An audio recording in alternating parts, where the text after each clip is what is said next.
Elixir actually kicks things off with its mint note out in full force, giving it a cooling, fresh spiciness. This is joined by the usual Le Male lavender note. The other major factor early is going to be from the tonka bean. Elixir also has a vanilla note, it just gets stronger as the wear moves forward.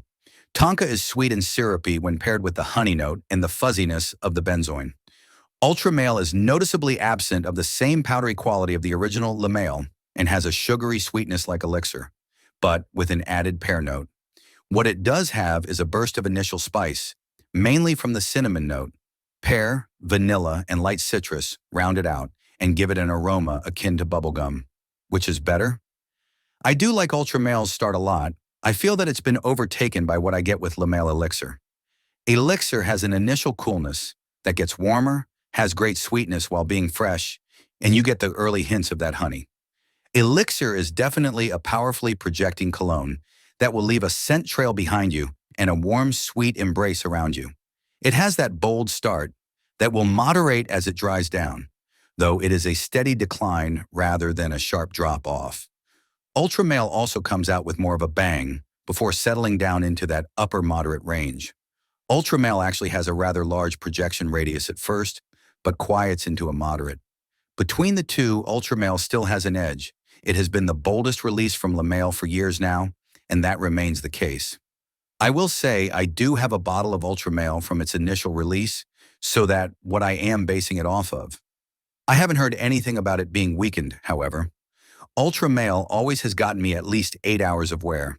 That's baseline, and it routinely goes over 10 hours, with 12 not being unheard of. But more likely in that 9 to 10 hour range, Elixir is pretty close, but a notch below. 8 to 10.5 hours seems to be its range, thus far, while often falling right at 9 hours in total.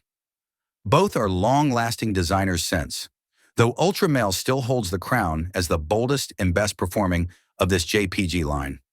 The versatility isn't the strength of either scent. Being bold, sweet, and built for colder weather doesn't lend itself particularly well for daily wear, at least for most guys. Both of these skew towards the younger crowd, playful and attention-grabbing nightlife fragrances without much subtlety or formality. They're about equal in terms of climate, colder to moderate temperatures. In the heat, they melt.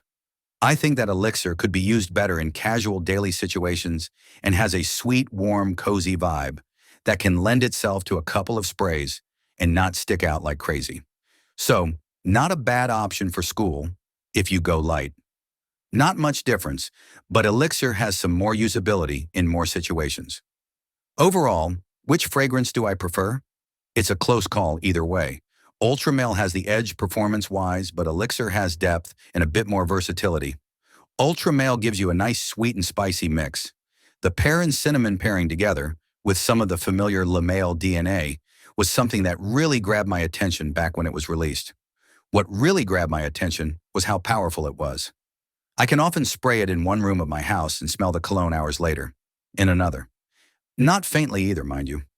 For years, I considered Ultra Male to be the best smelling from the series, though as the years moved on, I started liking the original and even Le Parfum slightly more.